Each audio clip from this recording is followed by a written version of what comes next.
My Journey podcast. This time we've got some more interesting guests, including a comedian and a Michelin star chef, as well as today's guest, the Sumo Guy. But before we get into all of that, I just wanted to take a couple of seconds to tell you a bit about what I do. My name's Matt Johnson and I present the My Journey podcast, but day to day I'm a freelance personal branding and social media marketer. That means I help individuals and businesses grow their brand through social media. Whether you don't have the time or the knowledge to manage your own profiles, or you are looking to run a campaign for a specific purpose and you need someone to manage all aspects of it, get in touch via matt@themattjohnson.co.uk. So that's the self-promotion over. Now on to today's episode. Paul McGee, also known as the Sumo Guy, is an international speaker, performance coach and author. Throughout this interview, you'll hear us chat about Paul's career to date, and further in we move on to some of the principles he speaks about across the globe. The thing I really liked about this interview was Paul's ability to always try and give me and you, the listener, something to take away from the stories he's telling. So with that said, let's get into the latest episode of the My Journey podcast with Paul McGee.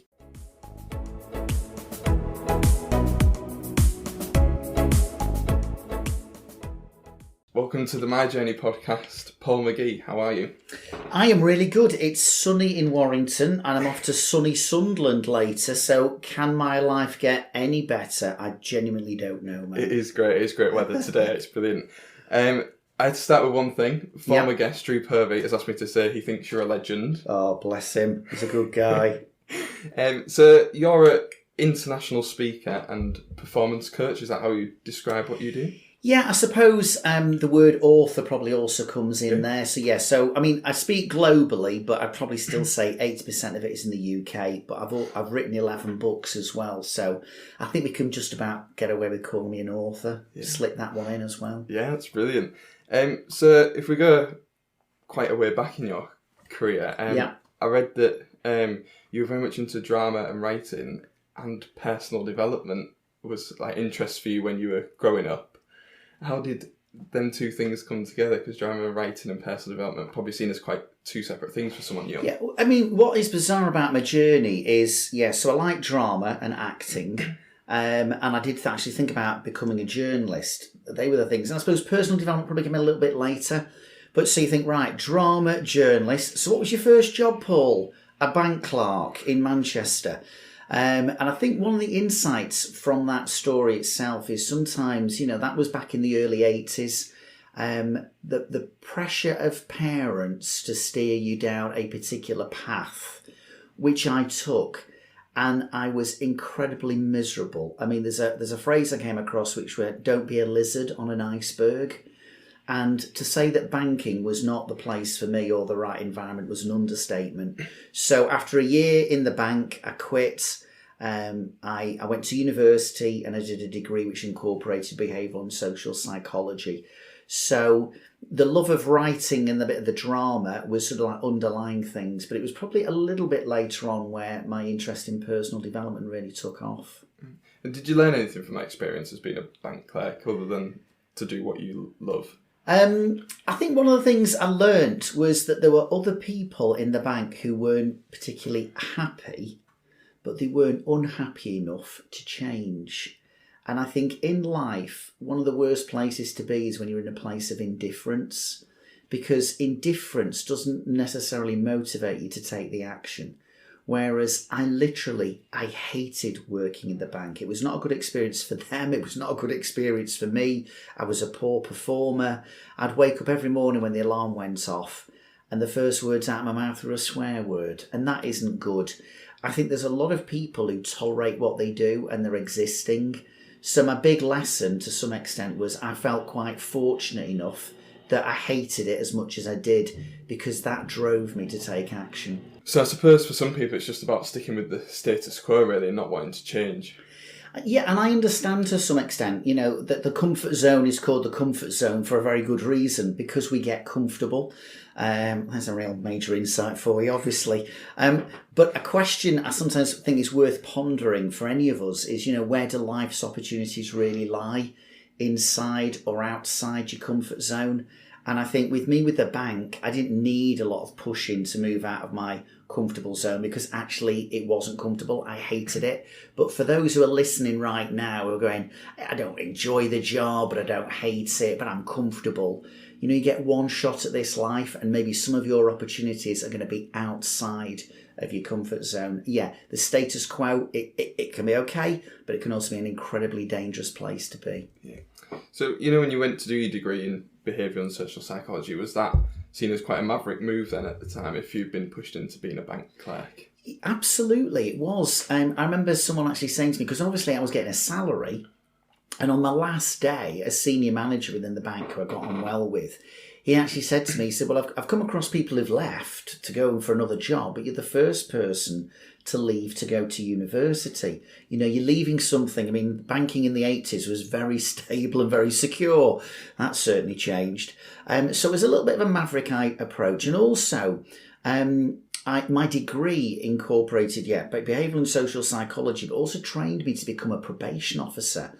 So actually, as part of my degree, I spent several months training as a probation officer in West Yorkshire. And also, as part of my degree, I did a 6-week placement working in a hospice with terminally ill people. So from banking to a degree, probation, working in a hospice, I think it's fair to say it was somewhat different. And then how did you find that transition coming out the other end of university? Did you find jobs straight away, or was it a matter of grafting for them? Well, I grafted in the sense of applying because, I don't know what the term is now, but we had what we called the milk round, where you'd get companies would visit the university and hold interviews. But their application forms weren't brief. So I had to graft a lot in actually filling in lots of application forms. And I was actually offered a position with the Unilever Company Management Development Scheme. They took on 4 people that year in HR. And I was one of those 4. And I think my big lesson again from that was I really prepared well for the interview and then for the assessment centre that took place in London. And I was there for a year before life changed rather dramatically for me when, having worked with one of their companies, Bird's Eye Walls, which is where often people go, when did you manage those 30 women on the economy beef burger line? It was when I was at Bird's Eye Walls. And I don't think it had anything to do with the beef burgers or the women, but I became ill with the illness ME, and that's when things really changed for me. So, are you someone who enjoys the world of work then, or did you enjoy the studying side of things? I'm probably, although I write books and people might go, you're a bit of an academic, I think people who really know me go, no, I enjoy reading. But I'm very much driven by pragmatism, and for me, getting out there and working was the real key thing. Study, I did it and I actually quite enjoy it. But at the end of the day, I also think that my reading, I suppose I read for pleasure, but I read so much about what is related to my field. And I'm constantly thinking about, well, how does this relate to life? So yes, I do enjoy the study, but it's usually study with a purpose. And I'm not one of these people who's constantly looking for just to get another qualification for the sake of it. I've got a degree. I did a counselling diploma, but really after that, my study has been very much self-taught, and there hasn't been a qualification at the end of it. So before you went into the speaking and the Sumo Guy life, what do you think was like your favourite role in employment? When I actually graduated and got this position on the Unilever Company Management Development Scheme, I did have almost like a year out where I worked running a job club, helping people who made redundant. So at that point, I think working with people who needed a boost in confidence as well. They needed help with their mindset, but also their skill set. And I enjoyed getting alongside people and supporting them. So I worked actually in Bradford. Interestingly enough, I worked on the edge of the red light district in Bradford. So it was an interesting experience, particularly when I go for the afternoon early edition of the local newspaper and would get various approaches on my journey. That was like at 3:00 in the afternoon. So that wasn't right. It was my favourite job at the time, let me just add. But it was good to use maybe some of my skills and my background in psychology to help people to hopefully find employment. But I think it's fair to say after university and after my illness, that's when I really came into my own. And throughout that time, obviously, you then became a freelance trainer and speaker. But was there a point during that where you're thinking, I'm going to become freelance? Or was that like your goal, to be your own boss? So I work with Unilever, Birdseye Wall's the company they placed me with. And I think at that point, you're thinking, okay, I'm going to have a long-term career. Becoming ill with ME, myalgic encephalomyelitis, yuppie flu, or chronic fatigue syndrome, whatever you want to call it, was a life changer for me. It was probably then that I got into personal development and into reading. And in those days, you listened to audio cassettes, no internet, no email. It was a very, very different world. But I think I got a desire to do with personal development at that point. But what was really interesting was when I felt well enough to work, I would still get my relapses, and to say I wasn't 100% physically 3 years down the line was an understatement. So I couldn't get a job doing anything, and I mean literally anything. Getting a part-time job working in a supermarket stacking shelves was beyond my capability and capacity, and I wasn't in a position to pass a medical or honestly say to people, oh yeah, no, I'm fully recovered now. I wasn't. So the freelance option was not really something that had been on my radar, but all of a sudden it's like, if I hire myself, I'll pass my own medical. I'll be brilliant at the interview. And so my freelance journey, as it was then, was done more out of necessity rather than a dream or a goal. And I suppose that must have driven you more to make it a success, because at the end of the day, so I'm a freelancer, but I've always got that back of, if this doesn't work, I can always look for a full-time regular job, whereas with you had to make it work, I suppose. I did, certainly in those early days, especially because I knew I wasn't fully recovered, and I was very, very conscious that if I have another relapse, I'm not going to be any use to an employer. If I have a relapse while I'm working for myself, I can manage that. I can, sleep during the day, which I often had to. In fact, my office, I always say I set up my own business, my international headquarters, doubled as a bedroom. I had a desk, a telephone and a double bed in the room, which I always say was a bit of a challenge, particularly for Bob and Linda in the double bed, but that's another story. But I was driven also by, I felt like I'd almost lost 3 years of my life with being ill. And I was driven also by, there was an economic driver, which is I want to get some of my dignity back, but I also want to bring in some income as well. So there was a lot of things driving me at the time, definitely, to try and make it a success. And I believe it's in 1994, a few years after you'd set up as a freelance, that's when you probably got your first turning point and such within the freelancing world, when you got approached by, was it the American agents who run the seminars? Yes, so there was an organisation at the time called Career Track, who were based in Boulder, Colorado, and they started to do seminars in the UK, and they realised we keep on sending American speakers over, that's quite costly, so they started to look for British-based speakers. And I remember the application form, and I suddenly thought, this is dream, this is wonderful. It was still working freelance, you were on a self-employed basis, but the kind of seminars they ran on leadership and customer service and their kind of ethos and their ethics, and they said things like, you probably see yourself as a bit of a performer because these are one-day seminars. And I'm going, it's fair to say, suddenly my interest in drama, I'm thinking, this is great. But then the last bit of the application form said, please apply by sending in a 1-hour video of yourself, speaking ideally in front of 50 to 100 people. And then I always remember it said in brackets, if you don't possess such a video, you're probably not ready to join us yet. In 1994, there was no YouTube, and we didn't have the ease of technology that we have now and accessibility to it.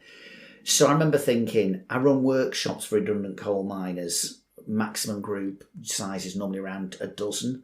So I remember putting this application form in the bin and going, the dream's over. And then I remember I looked up, and on my wall I had a quote, and the quote was Carpe Diem, seize the day. And I remember looking at that quote and then looking at the bin, and eventually I picked out the application form once again at the bin. And I remember thinking, look, on paper I need a 1 hour video of myself speaking in front of 1,500 people. I don't have that. But when I reread it, there was one word leaped off the page and it said, please send in a 1 hour video of yourself speaking ideally in front of 50 to 100 people. And I can still vividly remember to this day saying to myself, Paul, you don't live in an ideal world. And I hired a room. I rang up all my mates. I said, look, guys, I'm going to invite you to a one hour free motivational training session and you're invited. I said, there's free food, there's alcohol, just laugh in the right places. And I rang all my friends and they both said they'd come. And boom, boom. And I ran a workshop for 8 people. My wife videoed it. My mum was there and an uncle. And then I did a little piece to camera and said, when I sent off the video, this is a contrived situation, but I genuinely believe that I can do what you are, the kind of person that you are looking for, but I acknowledge it's not in front of 50 to 100 people. I sent that video, I didn't hear from them for 6 weeks, and then 6 weeks later, a lady called Jacqueline Guthrie rings me and says, I think we should talk. And they became my biggest client. So as a result of that, I remember telling that story and someone said to me, he was going to go back to his office and write a little quote on a piece of paper and put it on the wall. And I went, Carpe diem, seize the day. And he went, no. He said, I'm going to write this. Don't leave your dreams in the bin. And I was so close to leaving that application form in the bin. But there was just something within me that knew that was an amazing opportunity. And although I didn't fit all the requirements, and I was the youngest speaker that ever used in Europe, and there was only one other person younger than me in North America, I just had that self-belief and that desire to sometimes, you know what, I mean, it's like if life serves you lemons, make lemonade. And I just sometimes thought, I've got to go for this. And boy, am I glad I did. I suppose it's one of them scenarios where it exemplifies like how if you don't try, you don't know kind of thing. And at the end of the day, if you hadn't have read that as ideally and you'd read that as have to, which you clearly had the first time around, yeah, you wouldn't be potentially sat here today. It was what was interesting, because it opened up opportunities for me to go beyond running training workshops, because they ran 1-day seminars, so they might have anything from 50 to 200 people in the room, and it was just you. And one of the things that they said was really important was the sessions ran from 9 till 4, obviously with lunch and a couple of breaks. But one of the things that they said was the person who we hire will have as much energy at 5 to 4 in the afternoon as they do at 9:05 in the morning. And it was being able to, and it was a real learning experience for me. And how do you engage a whole room full of people for a whole day? And I think one of the things that people say about me now is they love my energy when I speak. And it was an opportunity. But in life gives us opportunities. It's up to us not just to seize them, but to make the most of them. And that sometimes comes down to hard work, and there's no other magic shortcut around that. Yep, seize the opportunities, and sometimes you've got to make them, but then you've got to put the work in. And when you stood on the stage for the first time in front of 50 to 100 people, how did it feel to know that you come from doing? I think you say in your book that you'd have done a 30-second speech to a local church group, which had been cut down to even short, like 5 seconds. Yeah. How did it feel stood there thinking, that's where you've come from and this is where you are now? I think at the time, when I did my first actual 1-day seminar for them, and the lady who'd hired me, it was only what she called it's your debut seminar. And she sat at the back of the room assessing me. So I wasn't so bothered about, look where I've come, Paul. I was more bothered about, do I do enough in this day to make her think, actually, we want to put more work your way. So at that point, I was very much focused on, I'm in the moment, I need to deliver well. And to be fair, it wasn't a perfect day, and it wasn't like I knocked it out of the park. But this woman, and again, it's a lesson here, is about, success comes from the support of others. This woman came up to me at the end and she said, I'm going to go through the whole day with you. And we spent 2 hours giving you feedback on what worked well and what didn't work well. She said, but can I just start by saying I saw enough in you today to believe you have the potential to be one of our best speakers and presenters. And it was still a journey, but she believed in me. And not only did she believe in me, but she gave me the tools and the feedback I needed in order to become a success. I suppose as well from her point of view as well, to be able to see that in somebody and say that to them there and then after one performance almost is quite incredible, really. She was involved in recruiting people, and so at that point she'd seen a number. What was happening to me was happening to everyone that they hired, and I think she'd seen enough people to kind of come to that area of expertise and insight. But eternally grateful for her, and the belief she showed in me at that point. But obviously, it's not all roses when you're living the life of a self-employed person, and you've had a few setbacks on the way, but it's what you've done with them setbacks that, when I was listening to your book, really changed my mindset, and hopefully it will do going forwards. But there's a story about a client in 2003 where you seemingly had a deal on the table, and then at the last minute they pulled out from that deal, but you turned it around. Yeah, what was interesting was I'll tell you the name of the client shortly, but so an organisation contacts me. I'd written a book at the time called 59 Minutes to a Calmer Life, one of my earlier books, and he'd read it, and he contacts me out of the blue. And let's just put it this way, they are a major worldwide well-known Premier League football team. And they contacted me out of the blue and was saying, look, we've got some issues with stress, particularly around staff. Can I talk to you about maybe you doing something with us? Because I've read your book and I got a great deal from it. I remember, he said, when it's convenient, could you give me a call on this number? And I'm like, I want to play it cool. All right, they're one of the largest football teams in the world, but I'll play it cool. I know where I'm going. So I waited at least 12 seconds before I picked up the phone and rang them. And what was really interesting, within the first 3 or 4 minutes, we really established a connection and rapport. We agreed the date of the event and the content and the fee. And to get that all done so quickly was brilliant. And he just said to me, he said, Paul, I'm so looking forward to working with you. He said, I've just got to talk to HR, dot a couple of I's, cross a couple of T's, but you're in. I remember putting the phone down and I was doing a little lap of honour of my office, because at that point, 2003, my business, I didn't have the Sumo book. I wasn't known as a Sumo Guy. It was, I thought, going to be a real breakthrough opportunity for me. And to be able to just put their name on my website and to be able to go, here's one of my clients, would be amazing. But I didn't get this email to confirm things. And then a week later, I emailed and went, and I said to the guy, I said, really looking forward to working with you. I've designed the session, got the notes and handouts all ready as well, but just need that email confirmation from you. And about 30 minutes later, he emailed me and he said, due to circumstances, we're no longer able to proceed, but can I thank you for your interest in working with us as an organisation? And I'm like, that wasn't in the script. And I'd love to tell you, I responded very calmly and very rationally. But I think it's fair to say at that point, I was like, wanted to fire off an email straight away. But I didn't. And I waited 24 hours. One of the lessons I've learned in life is sometimes when you've got the time, take the time. And yes, I've got an immediate reaction and an emotional one. And yeah, it's understandable. But just give yourselves time to calm down. I remember thinking to myself, it was a quote from Stephen Covey's book, Begin with the End in Mind.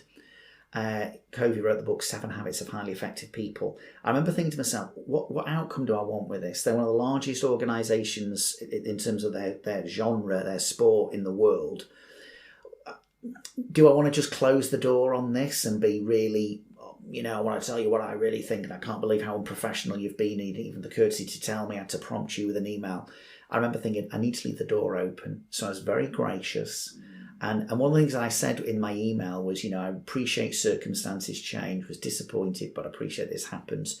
Just to let you know, as you're geographically pretty close to me, I'd actually be prepared to come in and just do a taster session for you. I don't just do stuff on stress, but leadership, customer service. Maybe we could do something, as I say, over a lunchtime at a reduced rate. And I just thought, I'm just pushing the door or trying to keep the door open and being gracious in my response, although I didn't feel like being gracious. And I sent that email, and an hour later Manchester United booked me. And as a result of working with Manchester United, other doors were to open for me in the future, where I ended up working with Manchester City, and they became my largest client. And I was in with City yesterday, and that's this is now my 9th year of being involved with Manchester City. The Manchester United stuff opened the door, but actually I didn't do a great deal with them. But with City, I've done all kinds of things. I suppose it's one of them as well. You say you've done the work for them, you've prepared everything, they've pretty much confirmed verbally with you, and then to let you down, many people would say, yeah, you are going to go in all guns blazing and say, why are you doing this to me? But that moment to take aside and reflect, and again, another example of just flipping the situation, and you get a different outcome. And what's really interesting, I suppose, both the stories about, don't leave your dreams in the bin, and with this one is, my skill set didn't change over those two experiences. What the real key to my breakthrough and my success, and I realise it's not always a happy outcome and a happy ending, was probably my mindset and trying to think about the situation a bit differently. And yes, we all react at times, but sometimes we're thinking about, but how do I best respond? And I might react, but everyone probably knows about this, but you don't, you maybe do the email, but you don't send it. Yeah. Those kind of things. And you just allow yourself to feel the way you do, which is valid, but then when I can think to myself, what outcome do I want here? Begin with the end in mind. I find that incredibly helpful. So obviously you mentioned there that you had a book out before they contacted you. Yes. And then you went on in 2004, I think you wrote Sumo, but it was 2005 when it was published. That's right. How did the book deals come about? Was that through the speaking and the workshops? Did somebody come to you, or was it the opposite way around? So I'd written some books in the 90s on CV writing. So remember, I ran that job club helping people made redundant. I worked with British Coal Enterprise, who helped people who made redundant from British Coal. So did quite a few on CVs, did a book on perfect public speaking, 59 Minutes to a Calmer Life. And I'd love to tell you they'd all done incredibly well. They've done all right, but not amazing. When I started talking about SUMO, which is an acronym which started out its life just simply standing for Shut Up, Move On, and it can now also, when we do in the education market, stand for Stop, Understand, Move On. But I'd got a number of ideas by then, but I suppose it was all about branding, and SUMO became this kind of umbrella phrase that I used to describe my SUMO principles, my SUMO ideas. People kept on going, you must write a book, you must write a book. I was put in touch with the largest publisher in the UK of that kind of book, my mate Steve. I was convinced I'd get a deal with them. And they basically said, no one is going to buy a book that's telling them to shut up and move on. And again, I suppose, don't leave your dreams in the bin. I pushed a lot more doors. I contacted loads more publishers with this proposal and this idea. And I kept on getting rejection, to the point where when I tell the story, one woman saying to me, she said, you're not like a lot of other motivational speakers, are you? I said, oh, in what respect? And she said, some of them have been quite successful. And I'm like, thanks for the feedback. But I had 13 publishers said no. But as a friend of mine said, keep pushing doors because you only need one to open. Eventually one did. I wrote it in 2004. The book came out at end of May 2005. W.H. Smith's made it their business book of the month. And I'm going, it's not even a business book. It's a personal development book. And the publisher said, look, if W.H. Smith's want to make it business book of the month, it's a flipping business book. Okay. And that, again, was a significant turning point, I guess, in my career and in my life, really, because they made it business book of the month, it gave it a profile that none of my other books had ever had. And people started relating to some of the ideas and the personal stories, and I think they liked the kind of what I'd call the Mancunian approach to motivation. So rather than the Californian approach, I'm a tiger, I kind of go for tell it as it is, no bull, and let's be really practical. And I shared my successes, but I shared my struggles, and I think people connected with that. And I think the book's now it's translated into 11 different languages. It went on to become a Sunday Times bestseller. And I don't know, probably 150,000 copies sold. So the woman who said no one's going to buy a book, tell them to shut up and move on. One of the other lessons is you listen to the experts, but don't always act on their advice. This is the thing, they're experts within their industry, but they might all be doing things the same way, and sometimes it takes someone to do something a little bit differently. And the publisher, Capstone, who are part of Wiley, the editor who had the conversation with me, he kind of said, we're a bit quirky. will be less mainstream, were more likely prepared to take a risk because they were a smaller publisher than all the ones that had rejected me. So in terms of Sumo, you could have quite easily become Paul McGee, the man behind Sumo. Yeah. But you didn't. You became the Sumo Guy. Mm. How was that a conscious decision, or was that stuff other people started saying, "Oh, here's the Sumo Guy," or was that your decision? Like, no, we're going to brand as Sumo. Yeah, it was intentional. When I knew the book was coming out, although I wanted to try and get people to or hire someone to do my PR, I also enrolled on a course with a lady called Do Your Own PR, and there was like this daily advice on what you've got to do and articles for you to write and things about dealing with the media. And what part of that package was to have a meeting with her in London. And it was actually her advice. She said, I think you should call yourself the Sumo Guy. And I did. And what's really interesting is people won't always remember I'm Paul McGee, but I literally have people, like sometimes at it happens rarely. I don't want to give the impression it happens all the time. It doesn't. But occasionally at a service station or at an airport, I'll get someone go, oh, I'm really sorry, I can't remember your name, but are you the Sumo Guy? And I'm going, yeah, you're a family member. Of course you know who I am. But so it does seem that one of the lessons I learned was about branding and about making your message sticky and memorable. And people won't always remember Paul McGee, as I say. But Sumo, the Sumo Guy, what's that about? We're all going to have to be in inflatable, bodies and bouncing around. And people suddenly go, oh, you're not wearing a thong today. And you think, no, well, not today, no, but it's not a Saturday. But I think the point being is the advice that this lady, Paula Gardner, gave me, I took it. And sometimes you listen to the experts and you don't have to take their advice. On this occasion, I listened to the experts and I thought, well, I will take your advice. And I had that meeting with her probably early 2005. And 14 years later, I'm still known as a Sumo Guy, and I don't think that's going to change. And would you say, off the back of that you've gained probably an edge on where you would have been if you had just been Paul McGee? Do you think the Sumo Guy has helped you achieve more? I think I operate in two different worlds in many respects. There are organisations who hire me who could never, ever hire a celebrity speaker. They haven't got the budget. So to be successful in that area, I've had to have great content that can be delivered in a way that people get and like and enjoy, and it makes a difference to them.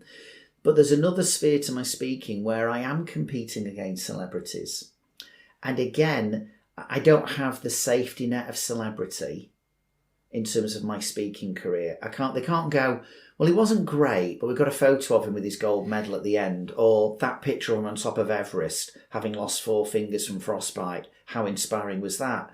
I have to work on my content and how I deliver it, and deliver it in an inspiring and engaging way.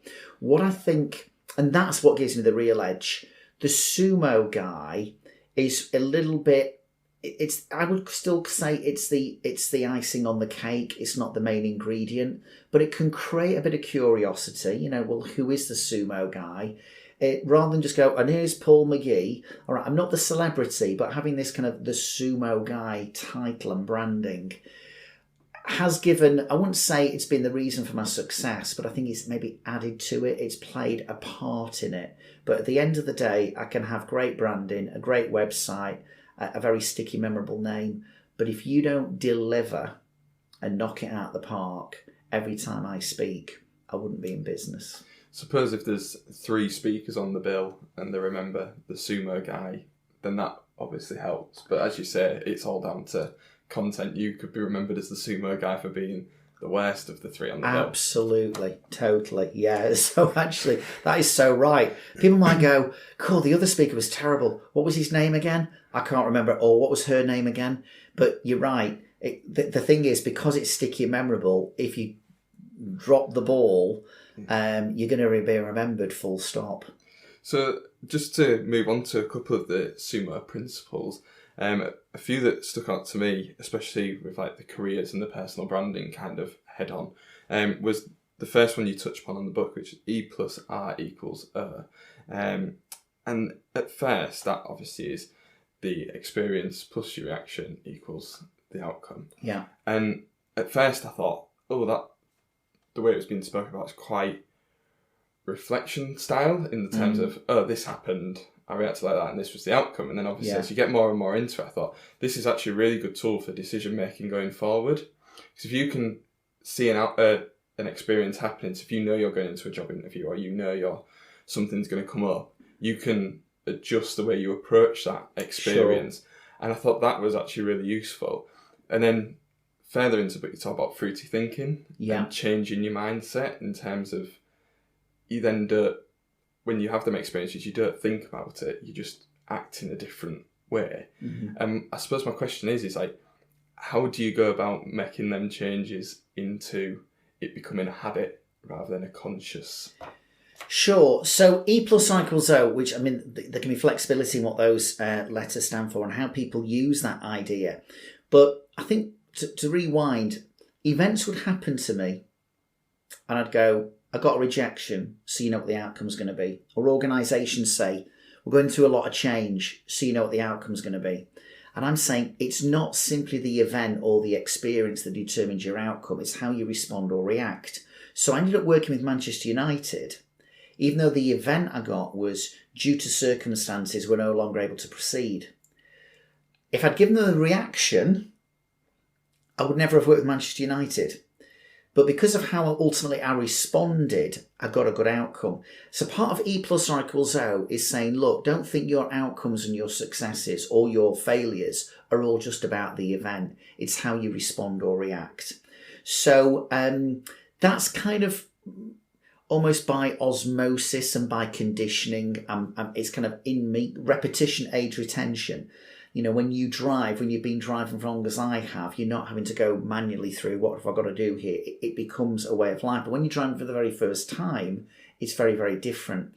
So one, as a kind of almost like a core principle, the foundation to all my Sumo principles is E plus R equals O. Because I think some people go E equals O, event equals outcome. No. You're in the equation. In terms of fruity thinking, so in the book I talk about actually people get, I ask the question, besides God, if you believe in God, who's perhaps the most important person you're ever going to talk to? It's actually yourself. And we're having conversations with ourselves all the time. We're telling ourselves stories about our lives, about our past, about what our future could be like. We're not always consciously aware, but we all carry a story in our head about ourselves. And I think sometimes our conversations aren't helpful. I call that faulty thinking. It's not going to work. Consequences of faulty thinking increases your stress and can increase your anxiety, but it can decrease your confidence and your motivation. We can do that to ourselves. We wake up in the morning going, I don't think I can do this. I'm not looking forward to that. It probably won't go well. Life can become sometimes a self-fulfilling prophecy. But fruity thinking, and if people go to the website, which I'm sure we'll mention later on, I came up with these 7 questions to help you sumo, to become more fruity in your thinking and to respond more effectively to some events. So one of the first questions is, okay, on a scale of 1 to 10, where 10's death, where is it? Great way to put things in perspective. Or how important will this be in 6 months' time? Another one of the questions is, okay, how can I influence or improve the situation? I'm so tempted at times to be a bit of a martyr and wear a victim t-shirt. But when I say to myself, okay, how can I influence or improve the situation? Maybe I'm starting to think about solutions rather than sending out invites to the pity party.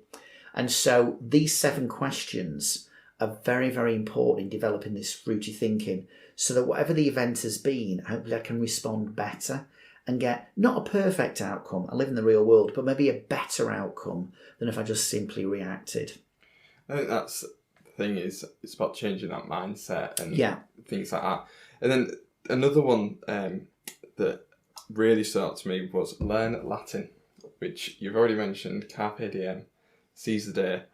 And I think what stood out for me in that was when you were talking about being your international headquarters and you had some emails and phone calls to make. Yes. and you didn't make them, you put them off. Yeah. And it's because of this fear of like avoiding rejection and not doing anything uncomfortable. And I think that really stood out, especially for like younger people who maybe not aware of the world of work and things like that. Can be quite daunting to make them moves. Yes. Especially when you've been in a system that almost nurtures you all the way through in education. It's quite daunting to push yourself outside your comfort zone to get the outcomes that you want. Yeah, and in fact, interestingly enough, and again, it just shows about our age, when I set up my international headquarters, that was in 1994, we didn't even have emails, and you have to put off emails. I think people sometimes hide behind emails now. So it was about picking up the phone. And I think what I've learned in life, again, is the great procrastination trap, where, I don't feel like doing it today. I'm quite busy, got a Netflix series to catch up on, or I need to make myself a coffee. And although the examples of how I avoided taking action may be different from the 1990s to 2019, the fact is we go back to our comfort zone. It feels comfortable. Oh, and by the way, if I never approach a publisher with a book idea, I'll never get rejected. And I know some people have gone, there's a book in me, Paul, and they've never been rejected because they've never been sent a proposal. And one of the things I've learned is sometimes right feelings follow right actions. In other words, quit waiting to feel motivated and just acknowledge, I'm not feeling particularly comfortable about this. This is out of my comfort zone.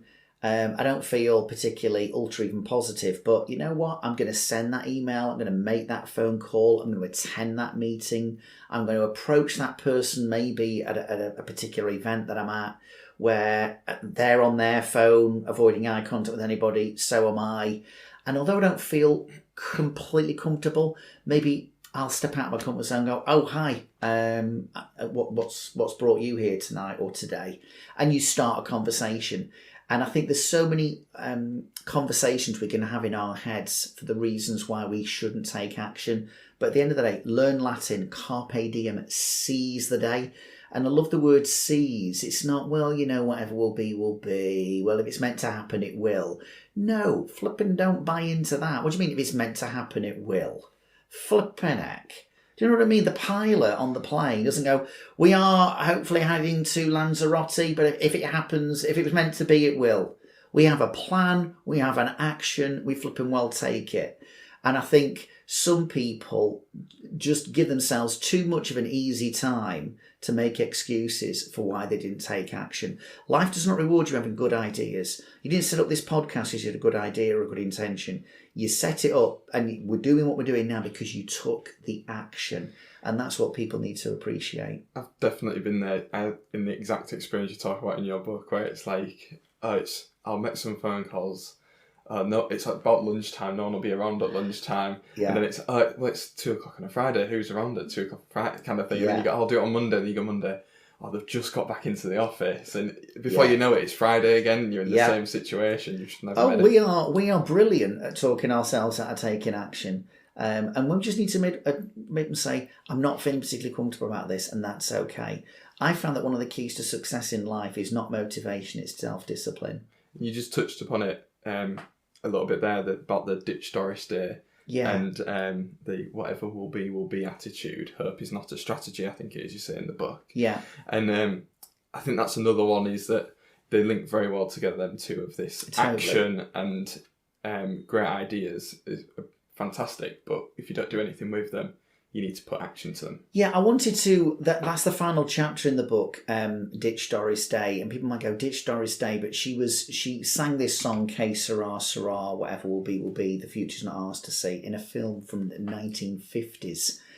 And I think you plan your holiday, but you don't, anyway, sometimes think about planning your life. And of course, I want to build in spontaneity. And of course, we need to sometimes improvise in certain situations. And of course, there are times when you don't know what's around the corner. But that doesn't have to be completely how the whole story is. Sometimes, you do know what's around the corner because you've put it there. So you know what's around the corner because what you're expecting. Or I know, as I'm talking to one organisation yesterday, I know this office is going to close. I'm going to have to relocate. I know it's not for a year. But I need to start, not, well, whatever will be, and we'll just see how things are at the time. What actions can you take now so that when it happens in 12 months, you're in a better place to deal with it? So it's very much about having a bit of a vision for your future as well, and planning things rather than completely reacting. And I understand why people say, well, go with the flow, but sometimes the flow isn't taking you to a part of the river you don't want to be going. Yeah, I totally appreciate what you're saying there. And I think you say in the book as well about these aren't set rules. Some people come up to you and go, what should I do in this situation, or what do in this situation? But it's like you say, like, learn Latin, seize the day. Well, you could misinterpret that. And when you got that rejection email from Manchester United, some people had seized the day and send the email straight away. Yeah. And I think that's a really good point. I think these are a set of tools and principles, and you don't cut the hedge with the lawnmower, which is a big breakthrough for some of your listeners, I appreciate. So it's a good tool, but I need to think about how I use it and in what situation. And you're dead right. There are times when you just say, if I seize the day and take immediate action now, what outcome am I going to get? And also, que sera, whatever will be, could there be times in life when you go, I've not got any control over this, there's not a lot I can do? Que sera, sera. Yeah, sometimes. So one of the things I think with all my books and with all my talks is I'm not going to give you a one-size-fits-all approach to life. Here's some tools, here's some ideas. Think about the context. Think about, the situation and the outcome you want, and realise that what worked well in one situation might not work well in another. Realise that what worked well with one person might be not going to be successful with another one. And I want to give you that sense of flexibility and fluidity in terms of my ideas, rather than here's your prescription, take the pills 3 times a day and life will be a success. Life isn't like that. Well, I think that's a great insight into the Sumo book. But I just wanted to, we'll talk about where people can find the book and all the other stuff on the website later. But you also do some work with schools. Yes. Wanted you to maybe explain a little bit about how that works, because obviously, as you say, you've adapted the acronym a little bit for schools. Yeah. Does some of the teachings, do you have to turn them back a bit, or do they all apply? They all apply. What I think was, without going into huge detail, it's fair to say my childhood experiences were a challenging one for all kinds of reasons. And I remember as I got older, for me, sometimes it wasn't about what are you learning, it was also what do you need to unlearn. And some of the kind of beliefs and attitudes and just negative experiences of childhood meant I've got to work through some of this. And when I got to like my 30s and 40s, I remember thinking, I wish I'd known as a kid what I know now. And so when I was writing Sumo, I actually put at the end of the book, I'd like to try and take this into schools. If you think you can help me, make contact. And things have evolved, and they've not always gone according to plan, and it's been a bit of a roller coaster. But although we refer to the acronym now as STOP, Understand, Move On, and most people in education, we do a lot in primary, prefer that rather than shut up, move on. We still talk about E plus cycles though. We still talk about fruity thinking. We still talk about hippo time is okay. What a hippo's doing, mud, they wallow. Sometimes we need a bit of a wallow. It's okay, but it's temporary. All the ideas still are the same.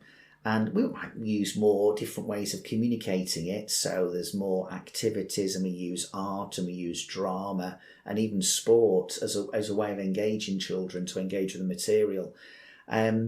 But the actual ideas themselves don't change. You may just change the way you present some of them. I suppose that Doris Day doesn't mean much to too many. Believe it or not, it doesn't. Although I know one teacher, they seem to make that also into a bit of a history project.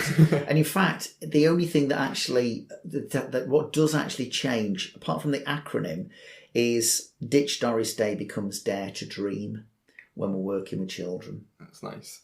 And in terms of the future, if there's any aspiring keynote speakers or performance coaches out there potentially, where do you see your industry going? Do you think there's any big changes on the horizon, or is it going to be quite standard? I don't know if technology is going to come in any way. Well, I think your ability to access information, like through a podcast, audio books, going online, means clearly that the material you have, it's like a friend of mine once talked about you can get Kit Kats and you can get a 4-stick You can get a 2-stick.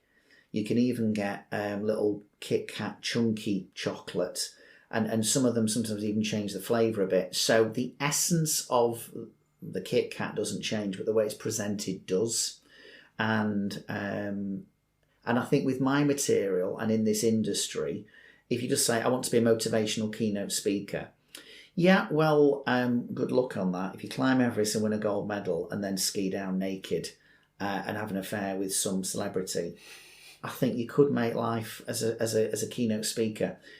I don't like the skiing bit, so that's me out of the window for that one.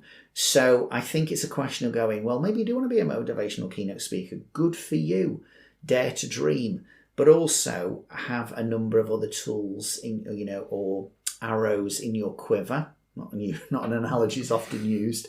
To think, okay, maybe I need to do a bit of coaching, maybe do a bit of writing, maybe I'll do my own podcast, and realise there's different channels now to express and to communicate your key messages and your concepts and your ideas.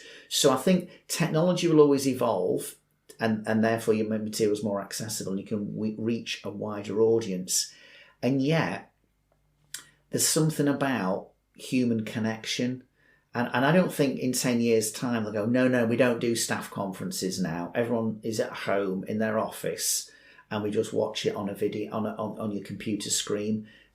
There is something about bringing people together. And I think there's also something about seeing someone on stage, perhaps, who can communicate something to you and then maybe is available later on to have a conversation with you. And you actually get to engage with them almost like in the real world rather than in the virtual world. I suppose it'd be really interesting to see what's on that application form that you threw in the bin. What's their version of it now? If it is still a video, if it is, can you send us a link to your YouTube channel? Absolutely. Or something like that? And that would be it. That would definitely be it now. And then in terms of yourself, at the beginning of the book, it says... you say that you're a football manager and you've had the opening 3 matches. Yeah. Where do you think you are now within that season? Within the season, that's interesting. I still think, I still have a desire. I'm in my mid-50s now, and I know people my age who are not just talking about retirement, but have retired or plan to in the next couple of years. I think with me, there's still more to come. I think as things have happened in society, when I wrote Sumo in 2005, Facebook was just getting off the ground. I don't think YouTube had been launched. Twitter certainly hadn't. Instagram definitely hadn't been launched. Lots of things have changed in society since the book first came out. Also, mental health, well-being, resilience, they were not words on people's radar. Stress was, but that was it. And I think what I've realised is wherever I'm at in the season, there's still plenty of the season to play. And hopefully I've got a part to play in that. And I don't think that's me sitting on the sidelines watching. I think sometimes I'm very much participating in the game. It might be that I support other people who want to be in the game as well. But I think just generally in life, there's a need. And sometimes there's a hunger, but maybe there's not always the hunger, but there is a need now to go, look, we need to know how to live life well. School and university might prepare us to pass exams. Has it really prepared us for life? When I was growing up, if I was bullied at school, which I was occasionally, but when I got home, that was it. Now with social media, it's like it can continue and it can continue. And so I feel there is still a need for the kind of things I talk about. And yes, could I afford to retire in 2 or 3 years and downsize my lifestyle and just take it easy? Actually, I probably could. Would I be fulfilled? No. And so I feel a drive within me, a burning desire to go, look, I've had a screwed up life at times. I've made masses of mistakes, learnt a few things along the way, gained some successes along the way as well. Here's some stuff I've learned. Take it or leave it. But I know from the feedback I've had from people, those who've taken it and applied it and used it, they've found it helpful. I never like to say, and I don't agree with people who say, your book changed my life, or I heard you speak and you changed my life. No, you change your life. I might have been instrumental in helping you, but ultimately, if anyone changes their life, it's down to them. Other people might support you, but it's down to you. I think that's a fantastic outlook on it from your point of view. You could quite easily take that accolade of changing people's lives, but it's quite interesting to hear you talk about it in that way. So I've got 4 final questions. Fire away. Quick fire, yeah. So who or what has been your biggest inspiration throughout your career? I think 2 things. One would be my mate Paul Sandham, who I dedicate the Sumo book to. And he's just miles ahead of me in terms of his thinking and his knowledge and his intellect. And so he's mentored me as well as being a mate. And I will always be grateful for the input he's had in my life. And also in 2000, an organisation was set up called the Professional Speaking Association. And again, an organisation not set up for celebrity speakers, but for people who are trying to get into the speaking world. And although I hardly ever get to any of their meetings now, in those early days, what I learned and the networking and the friendships that have developed was a huge, huge help to me in my career. So in some ways, they inspire me, because the word inspire means breathe life into. And I suppose their knowledge, their insight, their support, and being part of that tribe, that group of people trying to do something and build a business, often from, in my case, ground zero, move from invalidity benefit to trying to do what I'm doing. They were a big inspiration for me as well. That's brilliant to have them people around, like-minded people, I suppose, when you're going through something like that. Sure.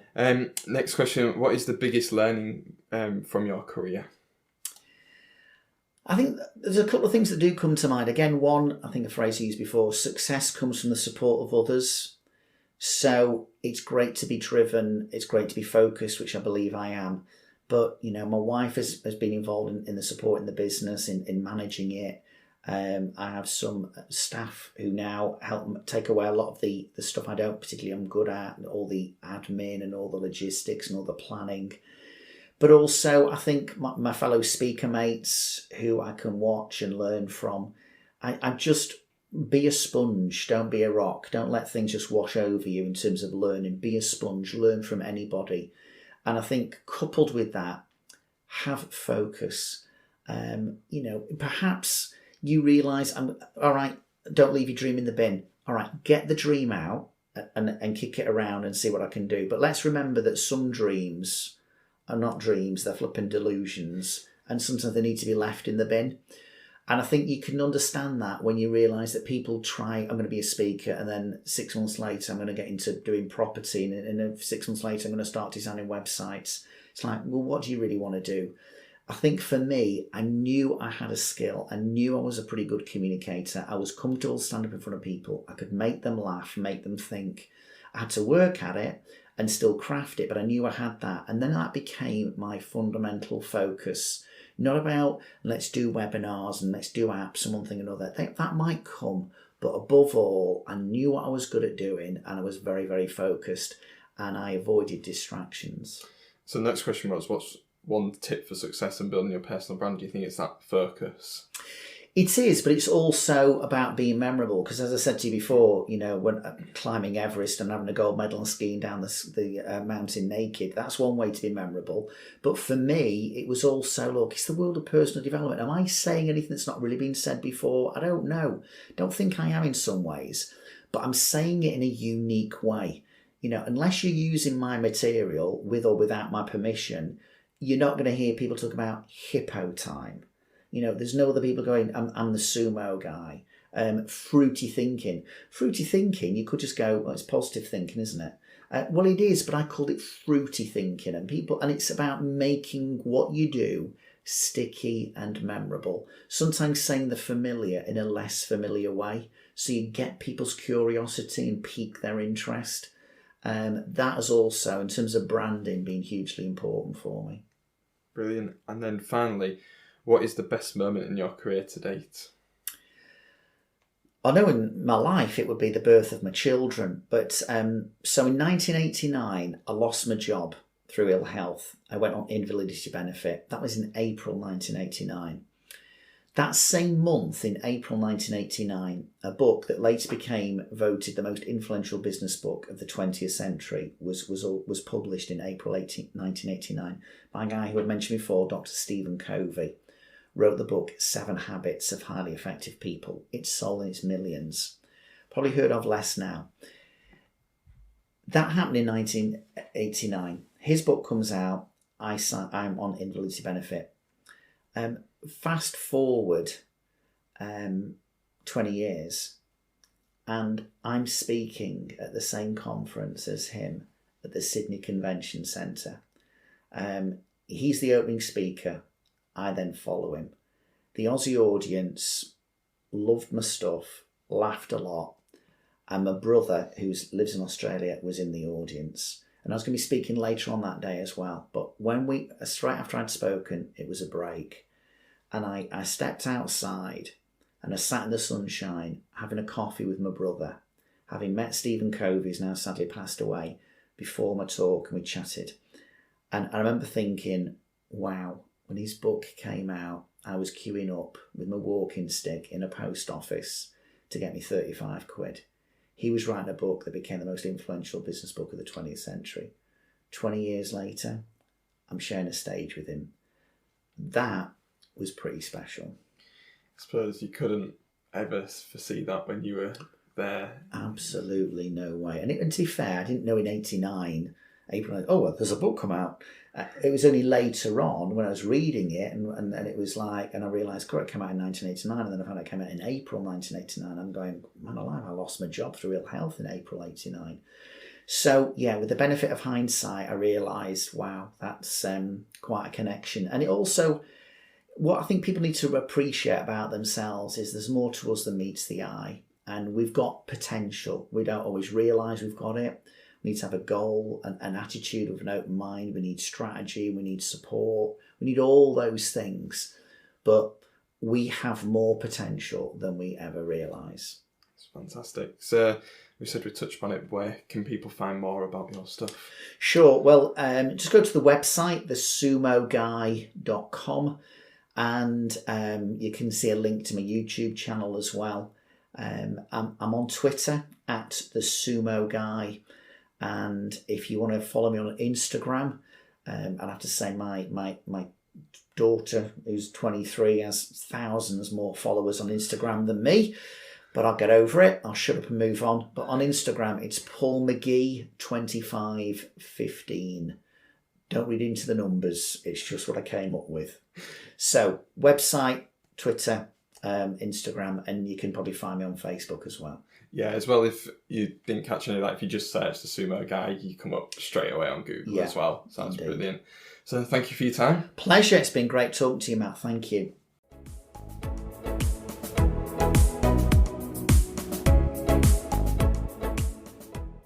So that's it for today's episode. I hope you enjoyed it and got something out of it. If this is your first time listening, then there's 5 other episodes that we've got at the back catalogue that you can go and listen to. I think that would be a great place to start. And for those of you who've heard all the episodes so far, it's just a couple of weeks wait until we release the next one. As Paul mentioned in the interview, make sure to check him out if you're interested in some of his stuff. Just search for the Sumo Guy on Google and he comes up. Personally, I follow him on Twitter and I think he's great on there. If you've enjoyed some of the stuff he's talked about today, then he's definitely worth a follow. And as he mentioned, there's loads of more information on his website. As we're back with a new batch of episodes, I'd love to hear from you about what you've liked so far, what you haven't liked. So if you can do that, you can contact me via @TheMJSocial. That's on Facebook, Twitter and Instagram. And I'm also currently looking to plan the next batch of episodes. So if there's anyone you want to hear from, let me know. We'll try and get it sorted. But as ever, I'd just like to thank you for listening once again. And if you could leave a review on iTunes, that would be absolutely brilliant. And if you can follow or subscribe on whichever platform you're listening on today, that would mean the world. So until next time, thanks for listening.